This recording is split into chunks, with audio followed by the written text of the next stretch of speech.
Hello and welcome to the Ask Girl podcast, where I answer any of the questions that you've submitted over the week. My name is Elliot Reed. I'm the founder of the Revitalize Clinic, where we've helped over 8,000 people become pain-free, mentally well and physically fit. Now, I'm very, very excited to speak with today's guest. Annie is an award-winning rising star osteopath and mindset coach based at the Osteocure Clinic in Hertfordshire. Annie prides herself on a 360-degree approach to your health, providing an holistic intervention to your healthcare. Today, we are going to discuss health, osteopathy, and mindset coaching. How are you doing today, Annie? I'm very well. Thank you so much for that introduction. My pleasure, my pleasure. I'm excited to speak to you today because I love learning and speaking to other osteopaths, but as well as this, I would say that it must be 70 to 80% of the books that I've read since graduation have been to do with psychological optimization or just pure psychology.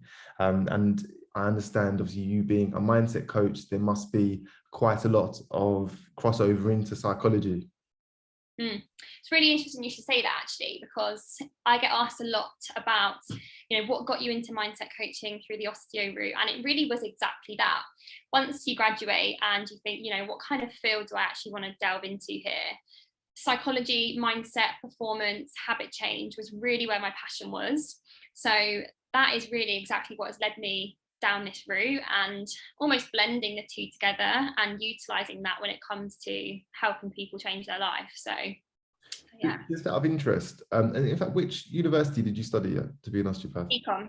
BCom. Okay, perfect. Did you feel that the course could have paid more attention to psychology? Did you feel that was a gap that you wanted to fill after graduation, or was it just something that you were interested in?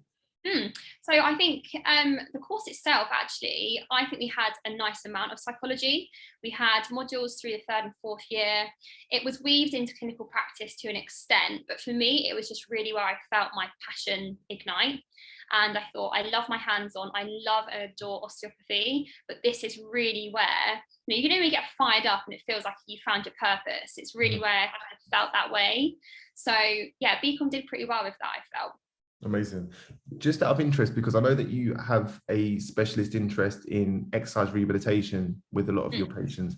And I find that with a lot of practitioners who I speak to who pride that form of intervention, they tend to focus a lot on what happens outside of the treatment room as well as what happens inside the treatment room.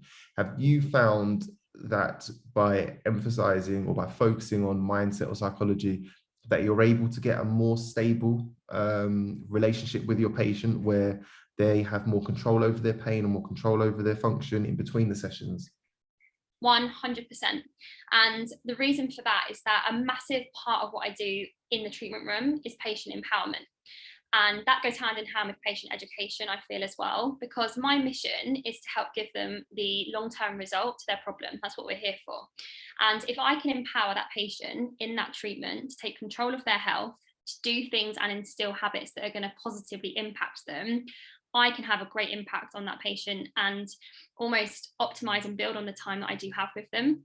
So exercise rehab, I feel massively passionate about. But that does go hand in hand through the treatment process to help them install the habits, because these things need to be done consistently, and that happens by educating them on the importance, but also empowering them and showing them the impact and the help it can have. So I think mindset work and helping your patient instill habits should be at the core of exercise rehab. When we are going throughout the same process with our patients, we often find that we have to negotiate quite a bit. So in the sense of, this is the ideal, this is your lifestyle, this is what you're prepared to do. What is on just the outside perimeter of your comfort zone, and what's just outside of your comfort zone, something that's attainable. Do you find that you have to go through the same process with your patients?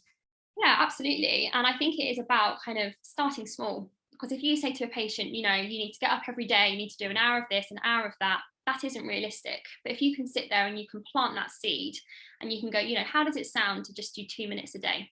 And if that patient can do 2 minutes a day for a week, a month, and make it a habit, you can then habit stack, you can build on that, and you can grow when they see the results. So yeah, negotiation, 100%. Do you find then that your path with that patient often goes a bit further than what that they might have initially expected, or you might have initially expected? So for example, you get them to being in a state that they are quite comfortable, they're quite pain-free, but that they go on with you further to develop more long-term habitual changes to their health. Yeah, it kind of inevitably ends that way, really. And I personally feel it's a beautiful responsibility that we have, because getting someone out of pain is almost one step of the process. If you can then sit down with that patient on that quote unquote last session and say, look, you're 100% pain free, or we're managing this perfectly well, what do you now want to go on to achieve? To actually ask that patient that question and to expand their vision and their mind on what they want to achieve, they would never necessarily have had that thought cross their mind. For them, their initial goal and their initial comment when they come to see me is, I want to be out of pain. But if you can then go, we've ticked that box, now what do you want to achieve? And that could be something as small as, now I'm out of pain, I actually want to walk a bit further. Or that might be something as huge as, do you know what, I want to go all in, I want to run a marathon, I want to do an Ironman or something bigger. But yeah, inevitably your relationship does grow, but often it's less frequent touch points with me as an osteopath personally, and more, I use the word again, empowering them to take it to the next level. What's amazing to me about that as well is that it hits on such core osteopathic principles of finding health. So you found the source of pain, or you've found the cause of the pain, treated that, but then it sounds like you're going above and beyond to help that patient find greater opportunities for greater health, which is amazing. And is that something that you feel you've always been confident in doing, or did it take doing the mindset coach course to do so? So I think it's always been almost like a value of mine and at the root of what I do. But I think the difference is that we can have this approach as a practitioner and come at it from a place of being like a quote unquote mentor for our clients and our patients, or we can actually then have the specific tools that you can actually then use to coach them in a way that is actually getting into their subconscious mind and really installing habit change, almost from an evidence-based approach where you know what works and you've got the tools there. So I'd say it's always been there, but when you get equipped with the skills, you can then take it to the next level. So just so the listeners can get a better insight as to what mind coach or what mindset coaching is, would you be able to give us a bit of a summary? So within this industry, there is a huge variety. There's lots of different titles and different kinds of people you can work with.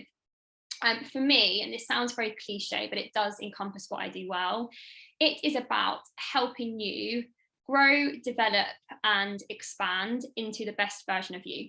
And in the osteopathic treatment room, that is very much around, pain, performance, recovery on the physical level. When it comes to mindset coaching, we take a slightly different approach, and it's identifying the blocks and barriers that are holding you back from helping you feel like the best version of yourself. And for many people, this can be limiting beliefs, this can be mindset blocks, this can be different patterns or stories that you might tell yourself. And very often this comes from our subconscious mind. And this pairs up beautifully with the osteopathic principle, because the common denominator between the two for me is very much about finding the root cause of the problem. And if we just address mindset on a conscious level, we don't get down to those nitty-gritty subconscious beliefs and systems. So my version of mindset coaching is finding those root causes of blocks, barriers, lack of confidence, self-belief, etc., doing the transformation work to help rid you of those, and really replacing them with empowering beliefs, helping inspired action and help you transform your reality. So over lockdown, I read quite a lot of Carl Jung, Sigmund Freud, Joseph Campbell, and the narrative, or the coming back to those stories which we keep telling ourselves, or the myths that we keep telling ourselves, is quite central to a lot of their work. So how do you approach that? And how do you approach getting to the patient's or the client's subconscious mind? So it really is a journey, and it's about holding space for that individual. And this is why when it comes to coaching with me at the moment, I tend to work on a longer term basis. And the reason for that is that there is a key kind of step-by-step process we want to take. And one of the most important things really to start off with, and this applies to osteo as well, is that client coach relationship, because you need to make sure that you're holding space and that person feels safe in that call or that session to actually share and open up to you. So, you know, building rapport, building that relationship is key initially. Then you really want to get to the bottom of and identify what their core desires are, you know, what actually they want to see happen. So getting clear on what that looks like. Then it is really delving into the past, and not from a space of surfacing any trauma or going into events that necessarily don't want to relive, but identifying things that may have happened to them, often in their childhood, in the early years, that have caused them to develop and attach themselves to certain beliefs, certain narratives, certain kind of patterns that they then adopt into their adulthood. So it is really about going almost way back and identifying what those things are, identifying the beliefs that have developed as a result, and then really working on them as the core foundations of belief change and mindset coaching. That's really interesting, because I can imagine, and this is just out of interest, I can imagine that a lot of people's goals coming into you are transferred emotions or created from emotional manifestations that might have come from actually more negative instances in their childhood, right? So for example, I was told I would never achieve this, therefore I really want to achieve this, or something like that. And I was just wondering if you noticed that as you explore with the patient or the client, that their goals might change when they realize that their initial motivation might come from a not so nice source. Absolutely. I think there's twofold there. It's firstly, once you've removed the limiting beliefs in someone's mindset, you have expanded their vision and their belief for what is possible. So often the goals may be set at the start, and you get to the end of the process and their self-belief has exploded. So their goals actually change quite significantly. But absolutely, often we go, okay, right, you want to achieve A, B, C. Let's really work out what that actually comes from. What basis are you wanting to achieve that from? And you're totally right. Often it can be previous trauma, certain people installing beliefs and saying you can't do this. And it's just ensuring it's coming from a place of motivation and almost wanting to achieve things from a place of empowerment rather from a place of almost proving somebody wrong. Because then you've got a negative drive, and that isn't necessarily good for us going forward. That's amazing. Awesome. That sounds like I want to take this course. It sounds so good.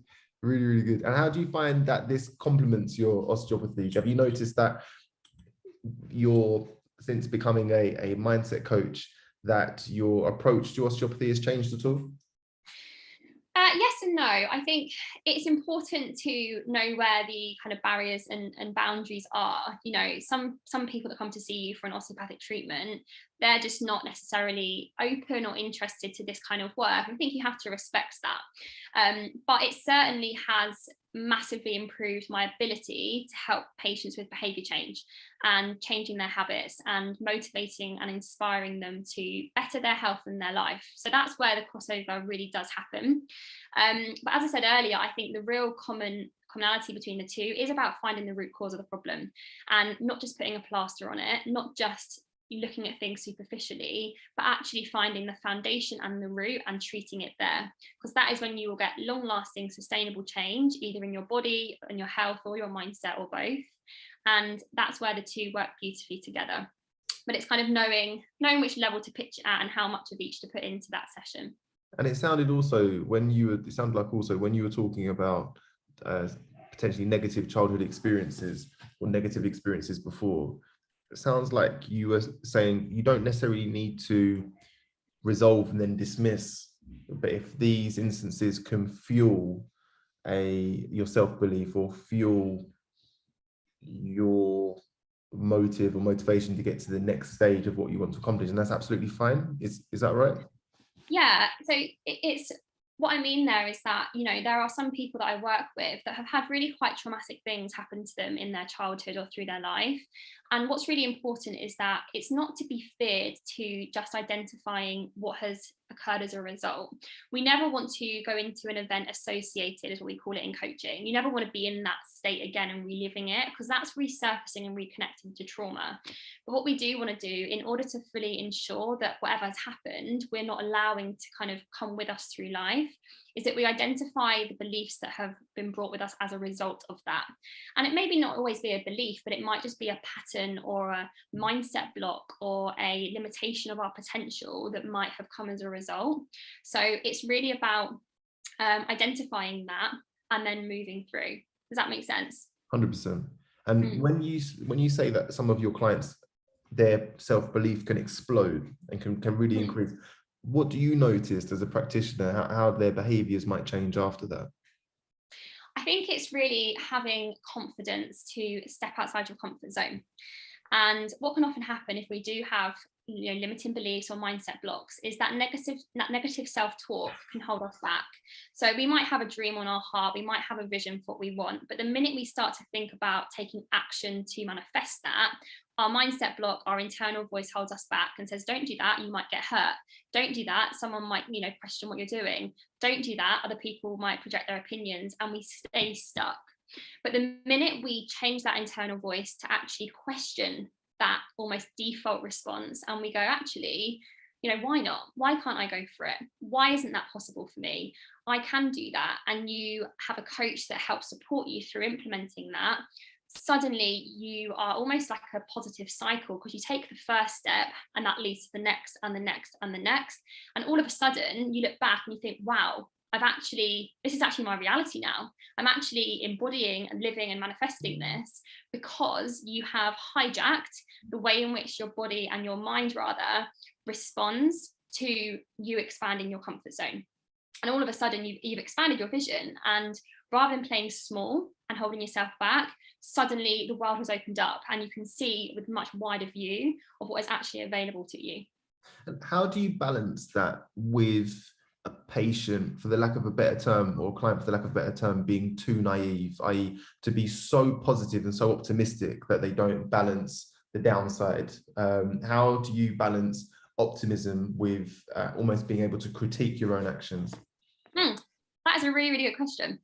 And I think it's about having a path and really understanding the motives behind a goal and what it is doing for you. So, we have to work and weave in mindset coaching in and around the realities of life. Quite often people either have a family, they have responsibilities, they have demands. And to say to somebody, wipe all of that aside, just focus on your vision and go for it, let's be honest, that's not going to happen. So I think it really is about designing an inspired action plan that works for that client, that works for that patient, where you have also explored options. And you've made that a really comfortable balance that just sits outside what is comfortable. And that can just grow and expand slowly. And underpinning all of this is identifying very clearly your why. What is your why for doing this? Because if you've got that really clear, you know why you're doing these steps, and you've then got that real basis of the reasons for doing it that will then fuel things going forward. But I think it's also sitting down and with any decision, looking at things from the angle of what outcome do we want, but what also could show up, what are the hurdles that could hold us back, and how can we ensure we've almost preempted them initially, so when inevitable setbacks happen, we're already on it and can navigate them really well. Do you find that the why often is quite a nice way to implement the conscious and the subconscious mind? Just because I can imagine someone would have reasons, or their why could have very logical foundations in, say, their conscious mind or their frontal cortex. But when it comes to the more subconscious mind, there might be more emotional reasons, or reasons that they can't quite logically express, but they just know that they want to do it for a particular reason. Yeah. And often the way that you get from the conscious why to the subconscious why is going deeper and deeper and deeper. And on some calls, we can spend an entire session actually really getting to the root of this. And quite simply, if people are thinking about this just day to day, simply ask yourself that, what is my why? And you might get something like to help people. And then you might go, but why? And it might be, to have an impact on people, but why? So that I can achieve good things in my life, but why? So I can have a legacy, but why? So I can develop my family name, but why? And you can keep going down and peeling down these layers. And tying this in with what we've said about previous, micro or macro trauma, very often the foundations of our why can actually be something that could have been negative in the moment.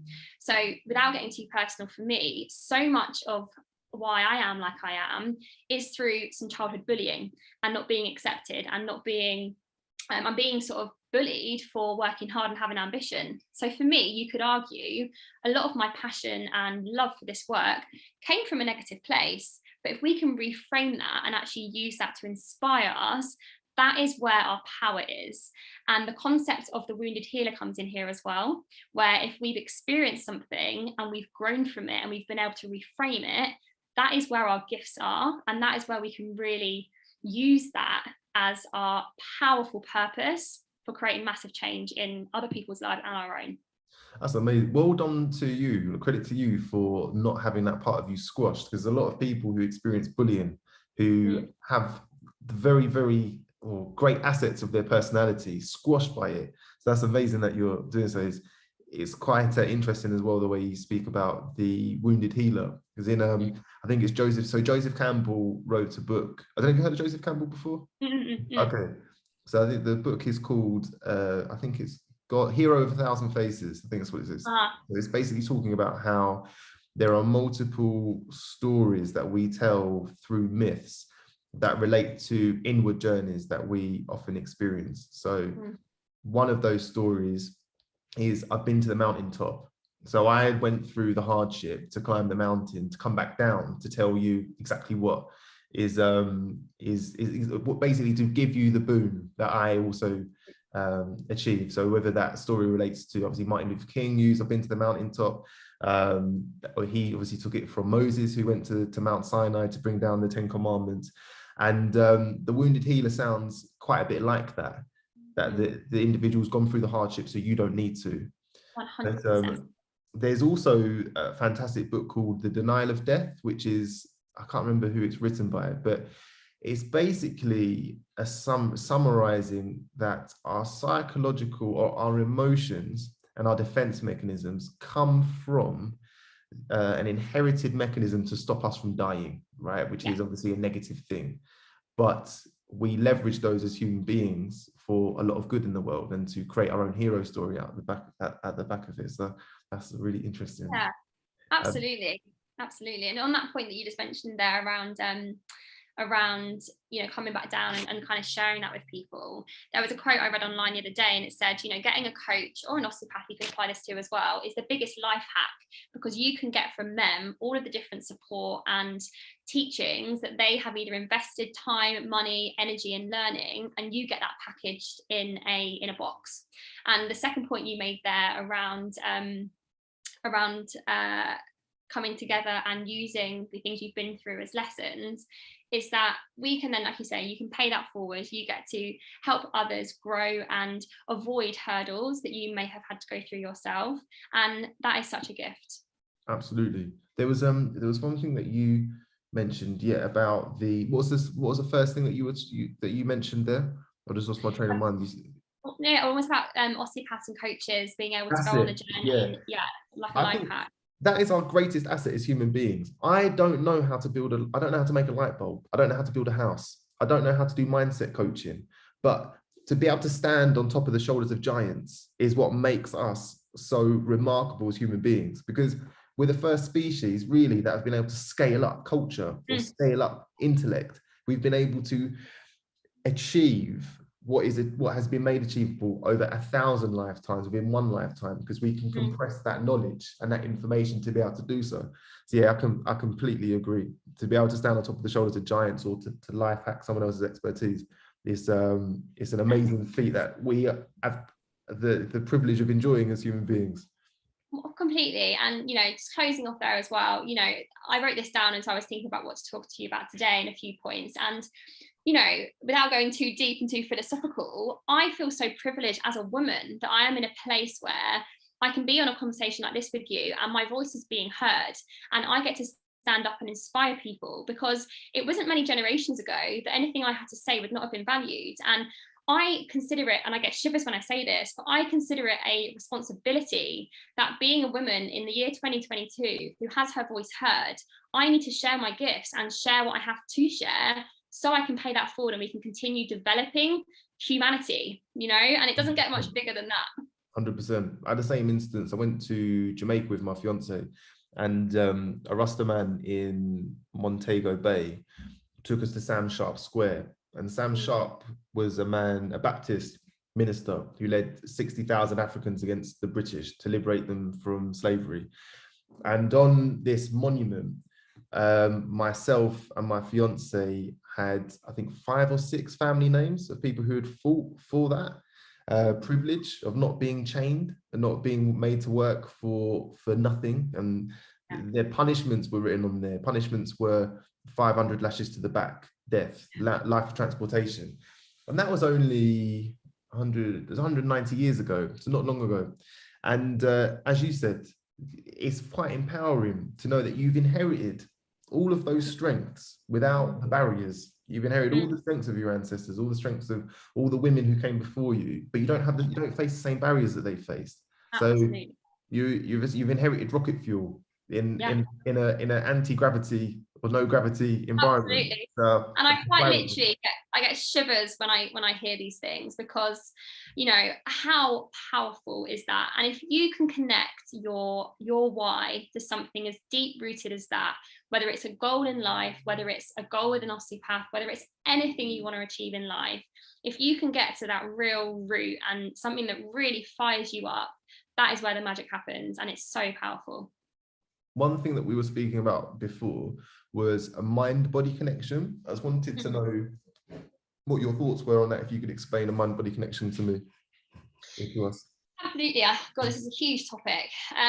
So in a nutshell, I would say, we can talk all day about the actual physical and anatomical connections within the body, but more generically speaking, our mind and body are so connected. And if we're wanting to make physical changes in our health, whether that's removing pain, whether that is, getting fitter, changing our physique, all of this stuff, it really does start from a place of self-belief and almost cultivating a respect for your body, because getting up and going to the gym, fueling your body with food and almost going down the route of nutrition has to come from a place of self-love and respect for your body. Because if it's the other way, it's really difficult to actually instill these habits and improve yourself if you've got a really negative relationship with that. And on the flip side, if we're wanting to change our mindset, but our body isn't there supporting us, or we're not fueling our body with good nutrition, we're not getting good sleep, we're not connecting all of those dots that make up health, it can be really difficult. So I don't think you can make a physical transformation without making a psychological one. And I also don't think, or it's not as easy to make a psychological transformation if your physical body isn't there supporting you either. So, a few pillars of health come in here. I think nutrition, sleep, mindset, and the whole view in which we look at life as well. I think it all just goes hand in hand. So looking at things with a 360 perspective, I feel, is really where it's at. And then I take it that you bridge that gap with your clients with, once again, habit building, because it must be a lot of people, or I can imagine there being a significant amount of people who come to you just looking to work on their mindset or their habits, but then didn't really think that they were going to bring their physicality into it as well.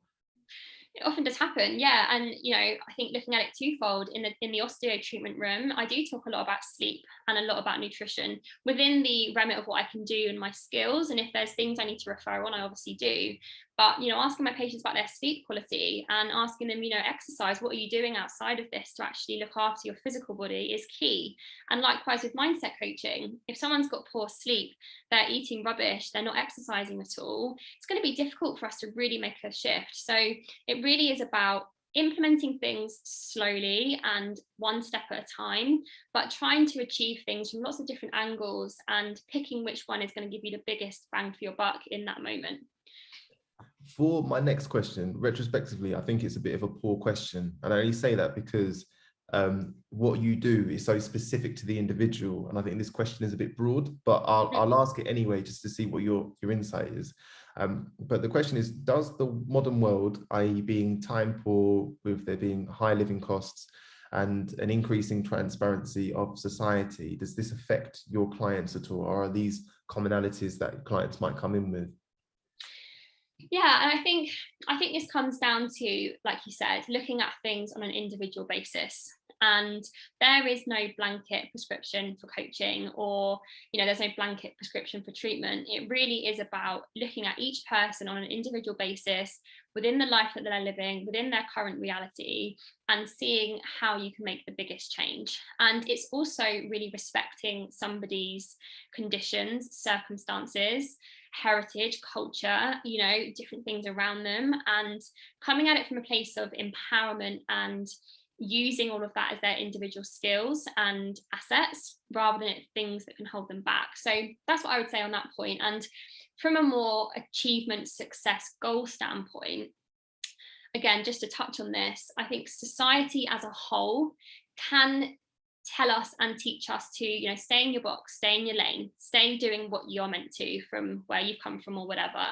But if we can question that narrative and we can say, well, actually, I don't want to just follow the standards of what has been done for me. I don't want to allow the future to resemble the history. I want to change the narrative in my reality. We get to choose to do that as well. And so much of our beliefs and our patterns are society driven. And there's a few things I've been thinking about recently around women, and an empowered woman doesn't make companies, businesses, and society any money. They can't sell anything to her because she knows she has everything she needs. And it's about recognizing that and recognizing the things that we get told to buy or how we should look and how we should feel. And we can't change it around us necessarily, but it's coming from a place of mindfulness and empowerment with it.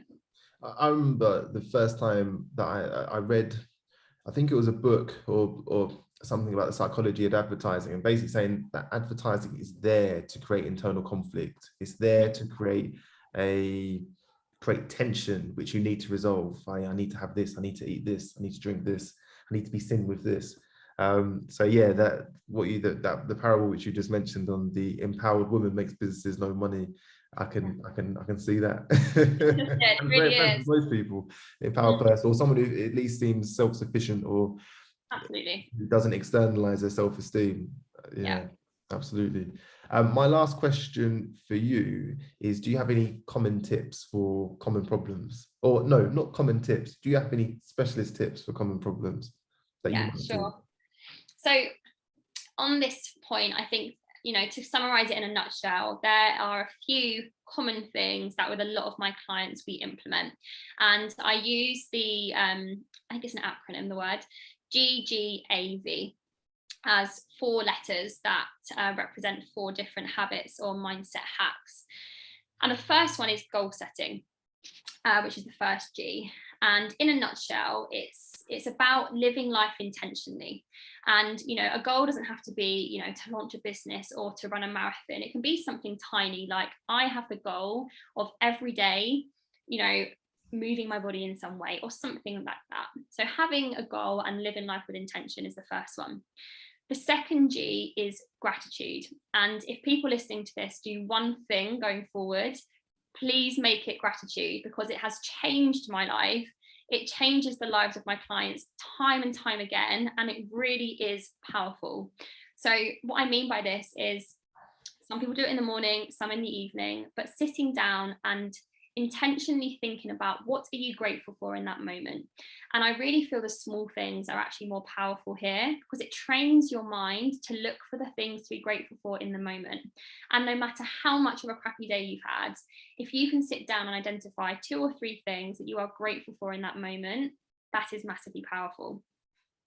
The third one, the A, is affirmations. And again, I could talk for a whole call about affirmations, but feeding your mind like watering a plant with positive statements that affirm exactly how you want to feel. Your brain will quite literally form stronger neural connections on the pathways of the things you are feeding your mind with. So telling yourself these affirmations daily are really powerful. And the final one is V, which is vision. And this is about having your GPS or your North Star set for where you want to be heading. And again, this can be big or this can be small, but identifying what you are moving towards, what you are aiming for, and having your GPS set where you want to be heading helps keep you on track and make those small steps every day. GGAB. Amazing. And just to focus on gratitude, how does gratitude or increasing gratitude change things? What does it do for the client or the patient? So, you know, it's just a really great habit that is very easy to implement, and it's such an easy hack for changing your perspective, because we can all have really difficult days in life where things are going wrong. We're watching the news and things are coming up that are triggering us. We've spilled our coffee, we've got a parking ticket, and all these things start happening, and we just had a really crappy day. But if you get to sit down and you can change your perspective and you can go, right, I'm accepting that. And it can be really difficult at times, but you go, what am I actually grateful for in this moment? On a macro level, I've got a warm home, I've got running water, I've got food on the table, I've got clothes on my body. All of a sudden, your perspective on the situation instantly changes, and it's almost a momentary thing. So that is the way in which it changes. And if you do this and commit to this consistently, you quite literally change your brain neurology, because your brain and your mindset starts to look for things in the day to be grateful for. And all of a sudden, you're looking through life through completely different lenses. Amazing. So good. Annie, I can't thank you enough for your time today. Is there anything that you wanted to say before we cut the call to an end, or anything that you wanted to talk about? Yeah, thank you so much. I mean, I'm sure you can tell this fires me up. I get so passionate about it, and thank you for giving me the platform to share. But final message, I suppose, is don't give up on your dreams. Don't ignore that voice inside your head. And if there is something that you feel called to do or that you want to achieve in your life, do not let anyone tell you that you can't. And if you take anything away from today, just take one small step. Make sure you don't kind of set things so big that it can feel really overwhelming. Break things down, change one thing at a time, and you'll then look back and you'll see how far you've come. And just to clarify, patients and clients can book in with you via your website at osteocure.co.uk? Absolutely can. And the main social media page I post from is Annie the Osteo, Instagram or Facebook. And if anyone has any questions, you are welcome to fire them my way. Thank you so much for your time, Annie. You're so welcome.